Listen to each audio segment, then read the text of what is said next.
आम्ही एक केस हँडल केली त्याच्यात 8 कोटीपेक्षा जास्त रक्कम त्या व्यक्तीने दिलेली आहे डिजिटल अरेस्टच्या प्रकारामध्ये.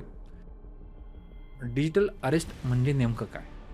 जेणेकरून एखाद्या व्यक्तीला चॉईस द्यायचा, म्हणजे सांगायचं की तुमचं अकाउंट कुठल्यातरी गुन्ह्यामध्ये सापडलेलं आहे. जेव्हा आपण म्हणतो, की एक आकडा असाही समोर आला आहे, की यामध्ये हे सर्वात जास्त गुन्हे टेक सिटीजमध्ये भरपूर होतात.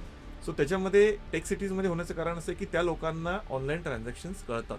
सो अनुभवानुसार असा कुठला मेन स्ट्रॅटेजीला खूप टार्गेट केलं जातं मागच्या काही वर्षांमधनं? जी लोकं HNIजमध्ये येतात, हं, हाय नेटवर्थ इंडिव्हिज्युअल्स, हं. त्यांना ह्याच्यामध्ये जास्त टार्गेट केलं जातं.